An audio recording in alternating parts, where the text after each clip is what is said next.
पूर्व प्रमाण क्या है? सर जानू और कुरपर।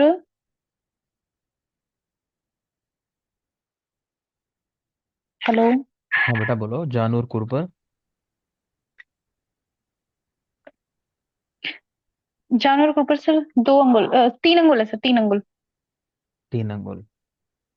नेक्स्ट बोलोगे कि कौन सा मर्म हाँ है जी सर। जो कालांतर प्राणहर मर्म है, लेकिन कभी कभी उस पर आघात होने का परिणाम होता है तत्काल ही मृत्यु हो जाना।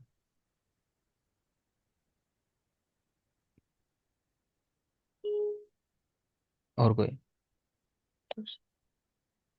सर क्षिप्रमल। क्षिप्र कालांतर में। क्षिप्र मर्म। ठीक है। नेक्स्ट हाँ बोलोगे जी। हाँ स्तन। जी सर, क्षिप्र। ठीक है, नेक्स्ट है स्तन रोहित मर्म पर आघात होने पर मृत्यु होने का कारण क्या है, मतलब क्या होकर मृत्यु होती है?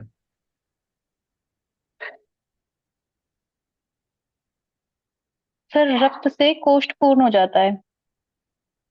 ऐसा ही है, किसी को कुछ चेंज तो नहीं करना।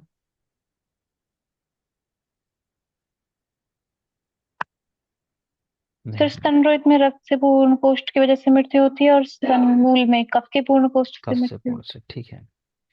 नेक्स्ट बताएंगे, सद्य प्राणहर मर्मों की संख्या कितनी है?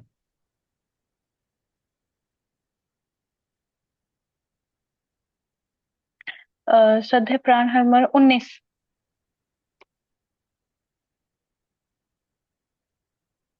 19 है सर। ठीक है बेटा, मैं अगला सवाल सोच रहा हूँ, मर्म वाले चैप्टर से करना चाह रहा हूँ, बताइए।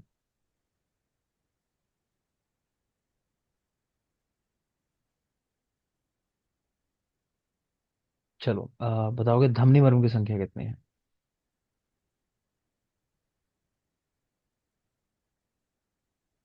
9 है सर। 9। नेक्स्ट बताएंगे, अपांग मर्म पर आघात होने का परिणाम क्या होता है?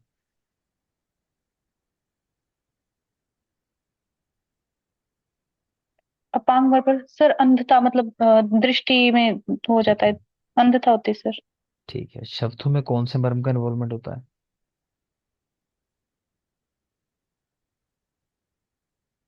ये वहां नहीं लिखा, बताया कहीं सर और होगा। श्रृंगाटक। करेक्ट है। करेक्ट है, श्रृंगाटक मर्म। ठीक है, माइक ऑफ कर लोगे। हाँ जी सर, श्रृंगाटक। शशि, आप क्या सुनाने वाले हैं?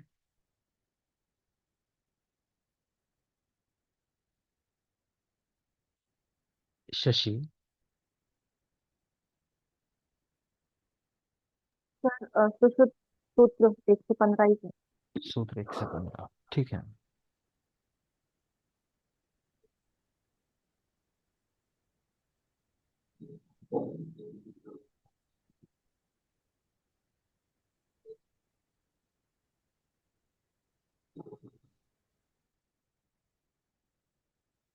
हम्म।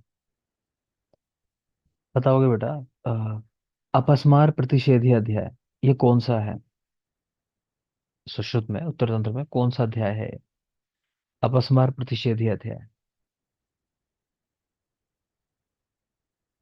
ये उन्माद से पहले है, नंबर 63। और सर कोई? गलत हो रहा है सर, नहीं आ रहा है। 61। 61। ठीक है ना, 60, 61, 62 भूत विद्या वाले चैप्टर है। 60, 61, 62। ठीक है, तो 61 नंबर पे है अपस्मार। अच्छा। ठीक है, नेक्स्ट बताएंगे, शोर कर्म कितने कितने दिनों पर कराते हैं? शॉर्ट टर्म सर 15-15 दिनों पर है। 15 15 दिनों पे। 15 डेज। ठीक है। नेक्स्ट जी है सर। चतुर्विध भूतग्राम, इससे क्या समझते हो? सर ये सर 4 है ना, जरायु, अंडज, श्वेतज उद्भिज और जांगम द्रव्य जो है। ठीक है। हाँ। आचार्य सुश्रुत के अनुसार धनवंतरि के कुल कितने, सुश्रुत के अनुसार क्या, सिंपल बोलो, धनवंतरि के कुल कितने शिष्य थे, ऐसा बोलो। सर 6 शिष्य थे। 6। आत्रेय सर के कितने सात थे? सात सात। आत्रेय के कितने थे? आठ।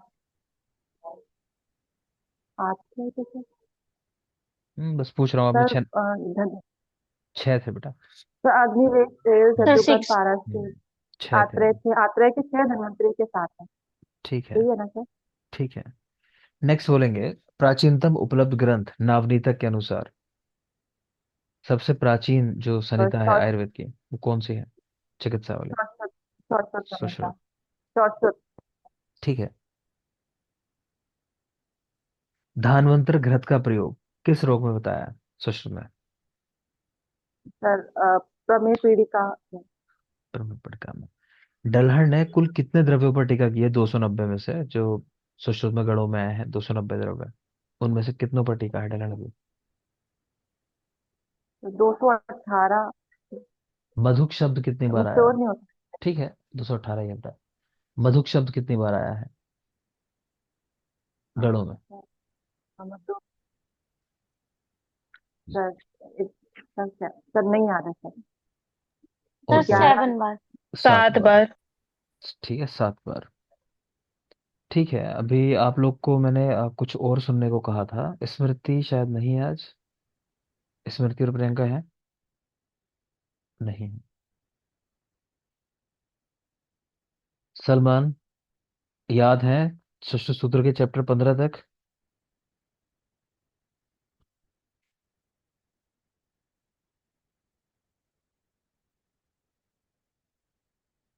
सलमान, 15 चैप्टर याद है नहीं है अभी? नहीं सुन रहा। हम्म। हेलो। हाँ सलमान, मैं कह रहा हूँ 15 चैप्टर याद हो गए या नहीं हो गए हैं? नहीं सर, अभी नहीं हुए हैं। फिर कल तो टेस्ट है। जी कर रहा हूँ मैं। चलो। महेश। जी। जी सर। महेश क्वेश्चन करो 5 तो ऋतु से, सोचो शारीर में से, ठीक है? 5 क्वेश्चन ऋतु से और 5 क्वेश्चन अंशु से। वंदना तो है नहीं शायद। नहीं है, ठीक है। 5 5 क्वेश्चन दोनों से करो। सर शारीर। शारीर तो मैंने पढ़ा ही नहीं है। अच्छा, ऋतु ने शारीर नहीं पढ़ा, सॉरी। आपने चिकित्सा पढ़ा 10 चैप्टर, है ना? हाँ महेश, चिकित्सा तैयार है ना आपको भी? चरक। चरक, हाँ सॉरी। चरक। सर चल रहा है, वो तैयार तो नहीं है अभी, बस चलो साथ ठीक है। साथ एक एक एक काम, करके चलो चैप्टर। ठीक है, आप एक काम करो, आप अंशु से पूछो 5 क्वेश्चन शारीर के, 10 ठीक है। चैप्टर तक, ठीक है? ठीक है। हम्म, सर, वैसे चुप्पी है। ये ये क्योंकि त्रिदोष की उत्पत्ति कौन से माह में होती है? मासिक मासिक वृत्ति के अनुसार। अच्छा, त्रिदोष की उत्पत्ति चौथे मास में। नहीं, सेवंथ है इसका आंसर। और लोग जवाब दिया करो अगर आपको आता है तो, है ना? बोल भी नहीं रहा, कोई नहीं बोल रहा है। मैं देख रहा हूँ जिनके कैमरा ऑन है, कुछ लोग तो करेंगे नहीं कैमरा ऑन, उन्हें सब कुछ आता है। ठीक है, जिनको नहीं आता एटलीस्ट आप लोग बोलने की कोशिश करो बेटा। हम्म। अगला सवाल। सटी सटी प्लास सिद्ध किसकी चिकित्सा है? शटी प्लास ग्रंथि शितगृत। ग्रंथिभूत ग्रंथि वाले के लिए। ठीक। ठीक है। और चित्रक हिंगू और उशीर। पुरीश पुरीश वाले के लिए, चित्रक हिंगूशी वाला। जी।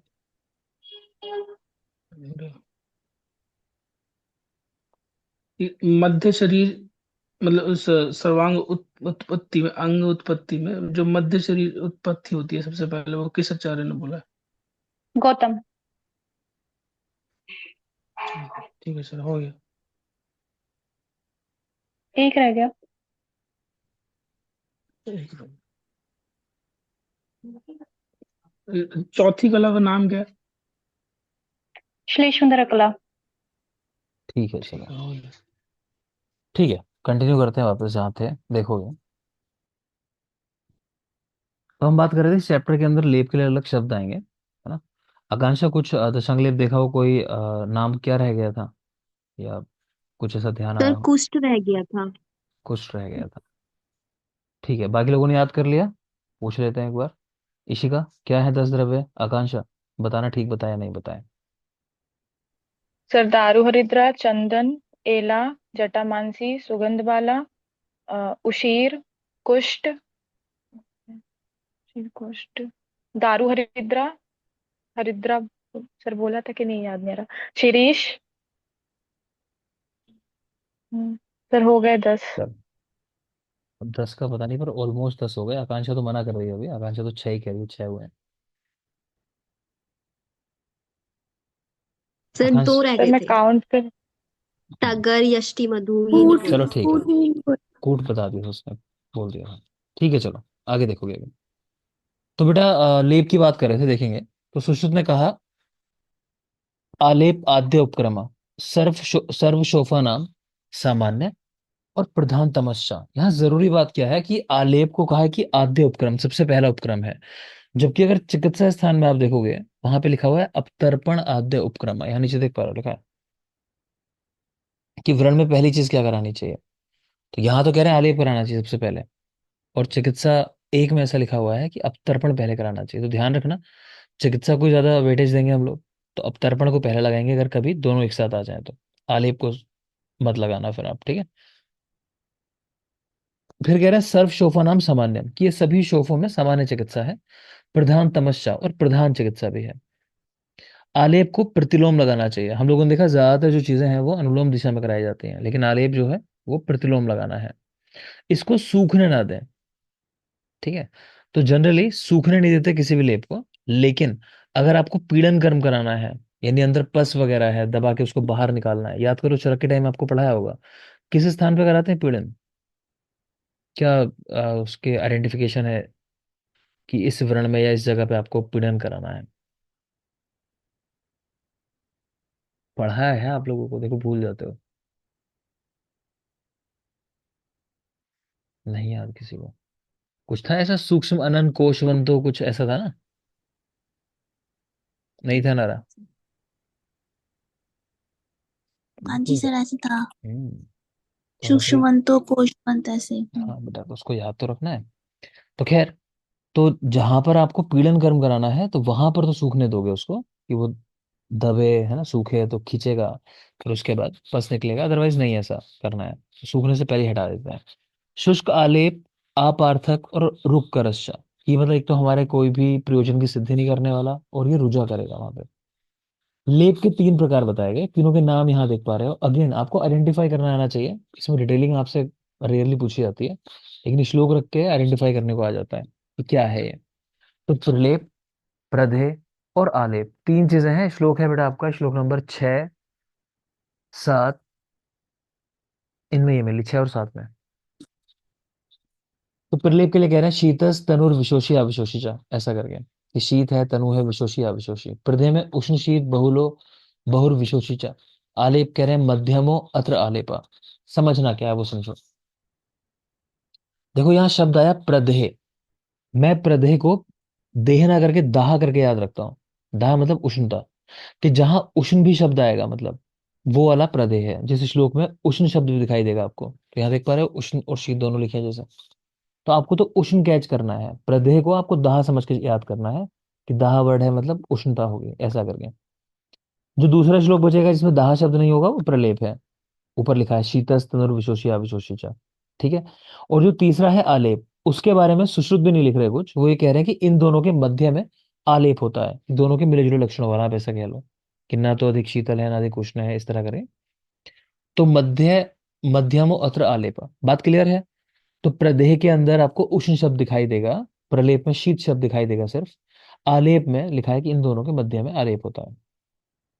आगे चले। वाग्भट शारंगधर, मुखलेप 3 प्रकार का बताया, दोषघ्न, विषघ्न और वर्ण्यकर। दोषघ्न, विषघ्न और वर्ण्यकर, इसको भी याद रखोगे नाम तीनों। अष्टांग संग्रह, आलेप 10 प्रकार के बताए। तो पूछ चुका है क्वेश्चन ये, किसने आलेप 10 बताए हैं? तो संग्रह ने। फिर इनका बता रहे हैं प्रदेह और प्रलेप कैसे हैं। तो प्रदेह कह रहे हैं सुश्रुत के आलेप के समान है, और प्रलेप सुश्रुत के प्रदेह के समान है। तो आपको ये याद रखना है, ये रटना है बेटा। इनका जो प्रदेह है वो आलेप के जैसा है, और प्रलेप जो है वो प्रदेह के समान है, सुश्रुत के। क्लियर? रट लोगे, रटने वाली चीज है, और सवाल आ चुका है इस पे भी। शारंगधर ने लेप दो प्रकार के बताए, प्रलेप और प्रदेह, मतलब आलेप नहीं दिया उन्होंने शब्द, दो प्रकार के बताए, प्रलेप और प्रदेह। आचार्य सुश्रुत आलेप के लिए लिखते हैं रक्त पित्त प्रसाद कृत, यानी रक्त पित्त में लाभ पहुंचाने वाला है। ऋतु, किस दिशा की वायु आपको बताई है कि रक्त पित्त में लाभ करती है? दक्षिण, बसंत ऋतु। चलो वो तो ऋतु से अलग जगह जाके जोड़ दिया फिर भी, लेकिन आंसर ठीक है, दक्षिण। दक्षिण दिशा की वायु है ना। और किस दिशा की वायु बढ़ाती है रक्त पित्त को?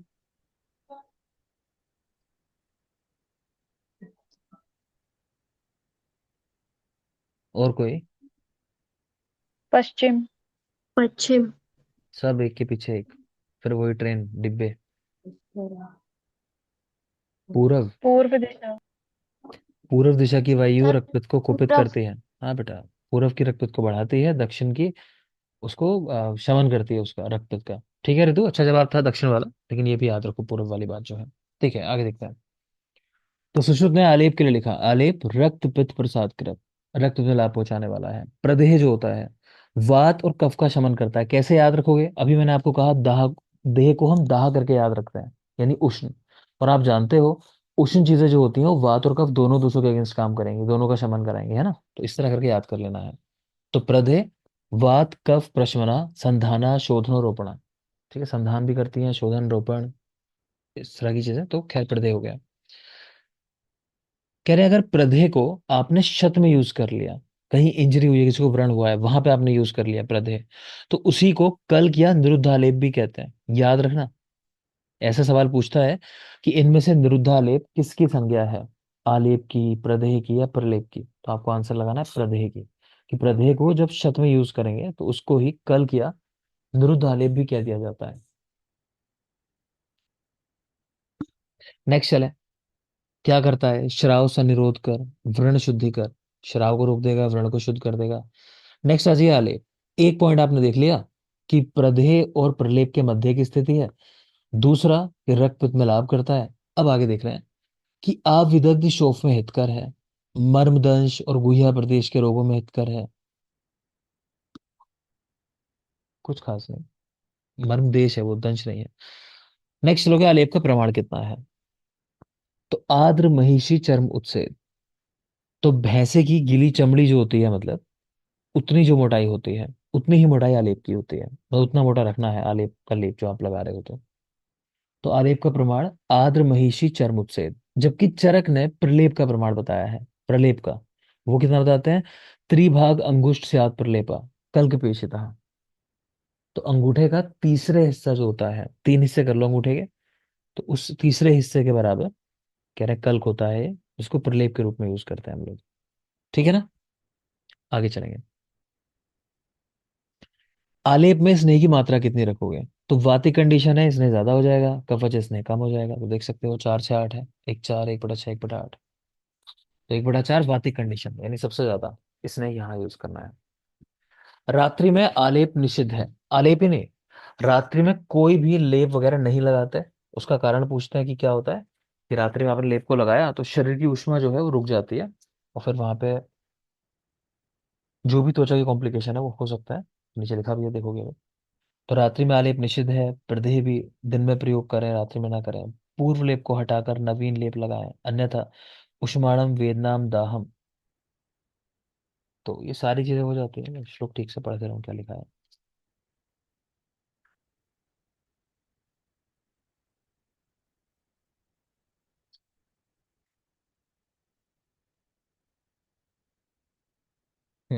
उष्माणम वेदना दाहम घनत्वम जनियत साहि, कि घनत्व हो जाता है, मतलब लेप के ऊपर लेप लगा रहे हो, मोटा होता चला जाएगा। मैंने शायद कभी आपको बताया हो कि जब मैं पहले शुरू शुरू में आया ना, प्रैक्टिस करना शुरू किया, मतलब बिजनौर में था मैं, तो वहाँ कुछ पेशेंट्स आते थे, वहाँ स्केबीज बहुत चल रहा था। तो खैर, तो कभी आयुर्वेद, फिर बाद में कुछ एलोपैथ भी ऐड कराया उन्होंने। कौन सी दवा देते हैं पहले तो आप बताओ? स्केबीज में ड्रग ऑफ चॉइस आपको बता रखी है मैंने।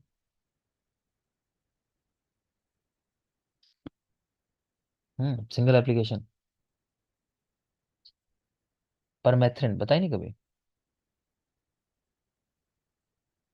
लिख लो बेटा, परमेथ्रिन। ये किसकी वजह से होता है इसके बीज? क्या नाम है उसका, कीटाणु का इसके? सारकोप्टिस केबाए। लिख लोगे, सारकोप्टिस केबाए। सवाल आ चुका है एग्जाम में।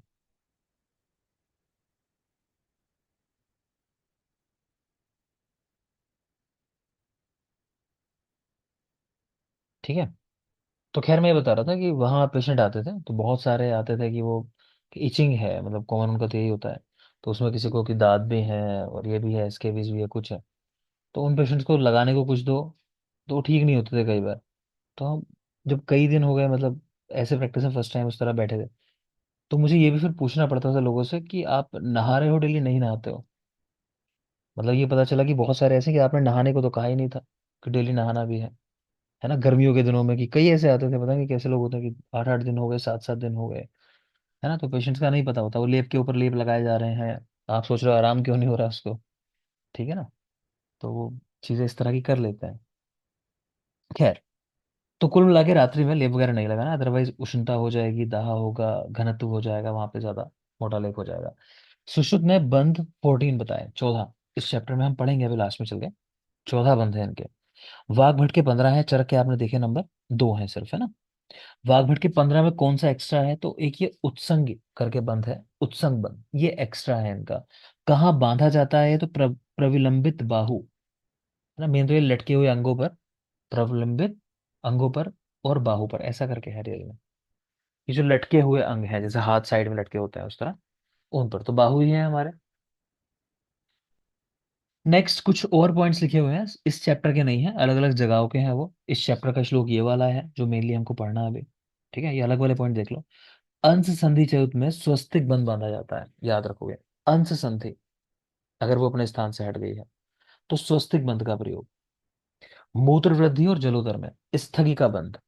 मूत्र वृद्धि, जलोदर, स्थगी का बंध। हनुसंधि विश्लेष में पंचांगी बंध। हनुसंधि विश्लेष यानी वो अपने स्थान से हट जाए मान लो, तो पंचांगी बंध। वैसे आपको बताया होगा कि हनु मोक्ष की चिकित्सा क्या होती है? वेदन उसके करके पुनः मन स्थापित। पे कर देना। ठीक है, तो सहन सुजन करा के पुनः स्थापित कर देना। आगे देखें, तो इनको ही रट लेना आप। अनुसंधि चौथ में स्वस्तिक बंध, मूत्र वृद्धि जलोदर में स्थगिका बंध और हनुसंधि विश्लेष में पंचांगी बंध। अब इस श्लोक में देखते हैं क्या क्या लिखा हुआ है। फर्स्ट कह रहे हैं, तत्र कोशम अंगुष्ठ अंगुली पर्वसु विद्यात, कि अंगुष्ठ अंगुलियों के जो पोरवे होते हैं पर्व, उनमें कोश बंध बांधना चाहिए। ठीक है, कोश बंध कहाँ पर? अंगूठे में और उंगली के पोरवों में, मतलब जो जॉइंट्स हैं फिंगर्स के अंदर, इंटरफेरेंशियल जॉइंट्स, वहां की बात कर रहे हैं। फिर है दाम संबाधे अंगे, कि संवाद अंगों में, संवाद यानी ऐंठन युक्त अंगों में कह रहे हैं, उनमें दाम बंद बांधना चाहिए। ठीक है। फिर है संधि, कूर्चक, भ्रू, स्तनांतर, तलकर्णेशु, स्वस्तिकम। तो स्वस्तिक बंध आपने अभी पढ़ा कि अंश संधि चयुत हो जाए तो स्वस्तिक बंध बांधते हैं। इसके अलावा और कहाँ लिख रहे हैं यहाँ? तो लिख रहे हैं कि कूर्चक, भ्रू, स्तनों के मध्य, हस्त पाद, और कानों में स्वस्तिक बंध का प्रयोग करना है, तो इसको भी याद रखना। नेक्स्ट है अनुवेलितम तु शाखाशु, शाखाओं में अनुवेलित बंध बांधना चाहिए। ग्रीवा मेढ्रियो प्रतोली, ग्रीवा और मेढ्र में प्रतोली। व्रते अंगे मंडलम, गोल अंगों में मंडल बंध। अंगुष्ठ अंगुली, अंगुष्ठ अंगुली, मेढ्र अग्रेशु, ऐसा कि अंगूठे पे, उंगलियों पे और मेढ्र पे, मतलब मेढ्र के अग्रभाग में, इनमें स्थगी का बंध। तो आप याद कैसे रखोगे बेटा? पीछे आपने देखा था अभी कि अंगूठे में और उंगली के पोरवों में कौन सा बांधता है? कोष बंध। और यहां पर दिख रहा है अंगूठे में, उंगलियों में। ठीक है, तो ऐसा नहीं है, आपको ऐसा समझना है यहाँ पर अंगुली, अंगूठा और मेढ्र, इनके अग्रभाग में एक साथ समझना है इसको, ना तब डिफरेंशिएट होगा ये। तो अंगूठा, उंगली और मेढ्र के अग्रभाग, इन तीनों के बाद अग्रभाग में स्थगी का बंध बांधते हैं। पीछे हमने पढ़ा मूत्र वृद्धि और जलोदर में स्थगी का बंध। नेक्स्ट है यमल व्रणी और यमकम, कि एक साथ दो व्रण बन गए तो उनमें यमक बंध बांधना है, तो यमल में यमक। हनु शंख गंडेशु खटवाम, हनु, शंख और गंड प्रदेश, इनमें खटवा बंध बांधना है। अपांग्योश चीनम, अपांग प्रदेश में चीन बंध बांधना है, अपांग्योश चीनम। पृष्ठ उदर उरा सुविबंधम, तो पृष्ठ, उदर और उरा प्रदेश वक्षस्थल, इन पर विबंध बांधना चाहिए। मूर्धनी वितानम, सिर पर, मूर्धा पर वितान बंध बांधना चाहिए। चिबुक नासा ओष्ठ अंश, चिबुक नासा ओष्ठ अंश बस्तीशु गोफणाम, तो इन अंगों पर गोफणा बंध बांधना चाहिए। जत्रु ऊर्ध्वम पंचांगी, जत्रु के ऊपर पंचांगी बंध बांधना चाहिए। अब देखो रटना ही है सीधे, सीधी सी बात यह है। ठीक है, ये पूरा श्लोक आपको कायदे में रटा हुआ होना चाहिए, थोड़ी सी मेहनत लगेगी। चलो एक बार फिर कोशिश करते हैं, एक दो नाम अगर याद हो सकते हैं तो बेटा एक तो डिफरेंस कर लेना है कि भाई अंगूठे में, उंगलियों में, है ना, उंगलियों के पोर्वों में, इनमें मतलब कोश बंध है, लेकिन इनके अग्रभाग में जो है, और साथ में मेढर भी लिखा है, मेढर के अग्रभाग में स्थगी का बंध बांधना है, तो इसको पहले डिफरेंशिएट कर लोगे। फिर है दाम संवाद अंगे, तो दाम संवाद थोड़ा सा राइमिंग भी हो रही है वैसे, वरना ऐसा कर लो, किसी किसी चीज के दाम पूछ लो ना, तो दुकान वाला ऐंठने लगता है, ऐसा करता है तुम्हारे बस की नहीं है, क्यों लेने आ गए हो, ये वो करके, है ना, कि वो ऐंठने लगता है पैसों की बात सुनते ही, चल ही नहीं सकता शायद, तो ऐसा कर लो। संवाद का मतलब ऐंठन होता है ना, अगर आपको याद रहे तो दाम संवाद अंगे। ठीक है, फिर रटना है संधि कूर्चक भ्रू स्तरणांतर तल कर्णेशु, इन सब में स्वस्तिक बन। अनुवेलित शाखाशु, ठीक है, तो अनुवेलित में ये वेली वर्ड जो है ना, तो ये बल्ले वाले डांस की फॉर्म जो होती है, जैसे वो डांस पंजाबी करता है, तो शाखाओं से करता है, हाथों से ज्यादा डांस करता है, मैं तो इस तरह याद रखता था कि वो वेलित तो शाखा ऐसा करके, है ना, शाखाओं से, शाखाओं में। ग्रीवा मेढ्रियो प्रतोली, व्रते अंगे मंडलम, तो मंडल का मतलब भी राउंड ही होता है, व्रत का मतलब भी राउंड ही होता है, तो व्रते अंगे मंडलम ऐसे याद हो जाएगा। स्थगी का याद हो गया कि अंगुली, अंगुष्ठ, मेढ्र, इनके अग्रभागों में स्थगी का बंध। यमल से यमक बंध इजी है। हनु शंख गंडेशु खटवाम, ठीक है, आप देखना कभी कि इधर के लोग जो होते हैं ना, दिल्ली वैली के, वो जाते हैं घूमने के लिए कभी उधर, हम देखते हैं हरिद्वार में या बिजनौर साइड में, तो वहाँ चारपाई जो होती है, खाट, तो कई रेस्टोरेंट के बाहर वो पड़ी होती है, वो बैठ के बड़े खुश होते हैं, फोटो वोटो खिंचाते हैं कि देखो कितनी अच्छी जगह आए हम लोग, है ना, तो खाट पे बैठकर हंसेगा इधर का व्यक्ति अगर बैठेगा तो वहाँ, तो खाट पे मतलब हंसेगा, हंसेगा मतलब हा से हनु, शा से शंख, गा से गंड प्रदेश, तो खाट पे हंसेगा, तो हनु, शंख और गंड प्रदेश। ठीक। नेक्स्ट है अपांग्योश चीनम, तो अपांग आप जानते ही हो कौन सा पार्ट है बॉडी में, कहाँ पर है, बोलो, कल बात हुई थी। शांत।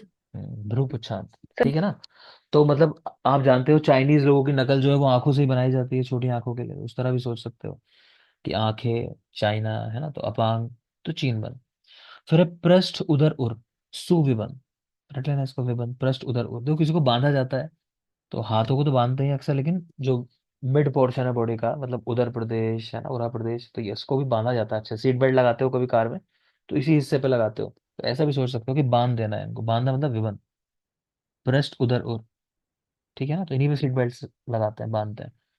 फिर देखो मूर्धइन वितानम, तो मूर्धा, सिर को ही हम लोग उठाते हैं, कहा था ना, सिर को उठा के जीना है, फक्र से जीना है, ऐसा करके, तो मूर्धइन वितानम, वितान मतलब उठा लेना ऐसा करके, तो मूर्धा को ही उठाया जाता है, सिर को। चिबुक नासा ओष्ठ अंश बस्तीशु गोफणाम, उसको रट लेना बेटा, गोफणाबंद कहाँ कहाँ है, तो चिबुक नासा ओष्ठ अंश बस्ती। और पंचांगी जत्रु के ऊपर, तो हमारे जो सेंस ऑर्गन से कह लो आप पांचों, तो मेनली वो जत्रु के ऊपर ही है सारे, देखोगे तो उस तरह भी सोच सकते हो कि जत्रु के ऊपर मौजूद है हमारे सेंस ऑर्गन, उस तरह याद कर लेना इसको। खैर, नेक्स्ट लिखा है यंत्रणा कितने प्रकार की होती है, तो यंत्रणा तीन प्रकार की होती है। यंत्रणा का मतलब है गांठ लगाना, ना कि आप पट्टी जो करते हो, मतलब उसकी गांठ जो लगाते हो, तो कह रहे एक तो ऊपर की ओर लगा दी, एक नीचे की ओर लगा दी, एक तिरछे लगा दी साइड में, तो ऊर्ध्वधा और तिर्यक, यंत्रणा तीन प्रकार की। कुछ और शब्द आए हैं, बल्कि क्रम लिखा हुआ है कि व्रण पट बंधन जो करते हैं उसका क्रम क्या है, तो कह रहे हैं पहले विकेशिका या वर्ती रखनी है, मतलब मेडिकेटेड गोज, उसके बाद ऊपर से कवलिका रखनी है, मतलब कॉटन पैड रखना है, और फिर ऊपर से बंधन कर देना है, मतलब बैंडेज लगा देनी है। तो इसको भी याद रखना, इस पे एक बार सवाल आया हुआ है, क्रम क्या होता है। हिंदी में। इंग्लिश तो शायद पहचान लोगे। ठीक है। तो विकेशिका या वर्ती, फिर कवलिका, और फिर बंधन। नेक्स्ट है विकेशिका या औषध के क्या उपद्रव होते हैं कि आपने बहुत ज्यादा स्निग्ध यूज कर ली तो वो क्लेदन करेगी, अगर रूक्ष यूज करी तो वो छेदन करेगी, विषम यूज कर ली तो वो घर्षण करेगी, मतलब वहां पे लोकली जहां लगाओगे। तो याद कर लेना शब्दों को इनको भी। तो अति स्निग्ध में क्लेदन, रूक्ष में छेदन, और विषम में घर्षण। व्रण आयतन की विशिष्टता से व्रण बंधन तीन प्रकार के होते हैं। आप जो पट्टी बांधते हो कह रहे हैं वो भी तीन तरह से बांधी जाती है। वही, या तो आप बांधोगे टाइट बिल्कुल, या बांधोगे लूज, या बांधोगे मिड, मतलब ना तो ज्यादा टाइट होगी ना ज्यादा लूज होगी। तो ध्यान से देखना कहाँ कहाँ पर क्या बांधनी है। तो फर्स्ट कह रहे हैं कि गाढ़ बंध, मतलब बिल्कुल टाइटली उसको बांधना है। तो कहाँ पर बांधना है?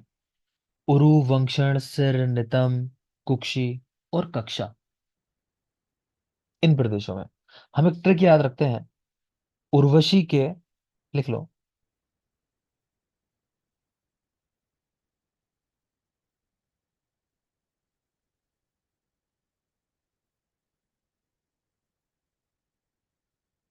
ऐसा कर लो,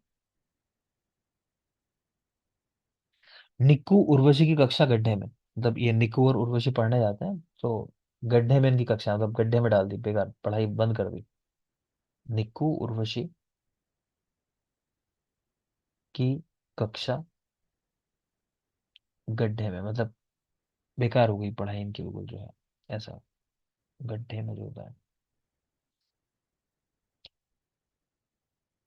मतलब क्या है? निक्कू मतलब नितंब और कुक्षी, निक्कू। उर्वशी तो उरु, वंशण और सर, तो निक्कू और उर्वशी की कक्षा, तो चाहे कक्षा अलग से कर लो। गड्ढे में मतलब गाढ़ बंद बांधते हैं इनमें। ठीक है, कुल मिला के आपको याद करना है, ये नाम है कुछ। तो उरु, वंक्षण, सिर, नितंब, कुक्षी और कक्षा। कह रहे इसका फायदा क्या होता है, मतलब टाइट बांधने का बिल्कुल, कि पीड़न पर रूजा नहीं होते, कि अगर थोड़ा बहुत दब जाए कहीं तो वेदना नहीं होगी, ये इसका फायदा है। तो निकुर वशी कक्षा गड्ढे में, चाहे ऐसा कह लो उर्वशी की कक्षा, वो ये भी हो सकता है कि उर्वशी की कक्षा नित, कक्षा में कुक्षी कक्षा दोनों हो जाएंगे गड्ढे में। उर्वशी नित्य ही गड्ढे में अपनी कक्षा लगाती है, मतलब पढ़े जोड़ती है वहां चली जाती है। खैर, नेक्स्ट है शिथिल बंध, कहाँ बांधते हैं? तो नेत्र और संधियों पर, नेत्र और संधियों में शिथिल बंध, लूज बांधते हैं। इसकी पहचान बता रहे हैं कि उच्छ्वास के साथ हिलता है ये, जो बंध बांधा जाता है, मतलब मूवमेंट होते हैं इसके लिए। तो नेत्र पे स्पेशली याद रखना बेटा, इसके अलावा संधियों में, बाकी सब स्थानों पर ना ज्यादा गाढ़ ना ही शिथिल। ठीक है, तो रट लेना। चलो अभी बचा हुआ है थोड़ा, जल्दबाजी नहीं करते, टाइम खत्म हुआ सेशन का, इतना रखते हैं आज के लिए। कल 5 बजे आपका टेस्ट होगा। टेस्ट में क्या आएगा? वही चरक, माफ करें, सुश्रुत सूत्र, बिल्कुल शुरुआत से लेके 15 चैप्टर तक, है ना। शुरू में जो थोड़ी भूमिका है वो भी आएगी, 15 चैप्टर तक। इसके अलावा फिर आपका guide 1 to 30, model paper, Praveen Chaudhary, तो वो आपसे कहें वो तैयार करने हैं। ठीक है, किसी ने मांगे भी हैं शायद, अभी अनुप्रीत ने किसी ने भेज दे रहा हूँ, अभी आ जाएंगे जिस आपके पास। ठीक है, चलो, तो मेरे पास भी नहीं है। मैसेज डाल देना बेटा जिसके पास नहीं। Thank you. ठीक है।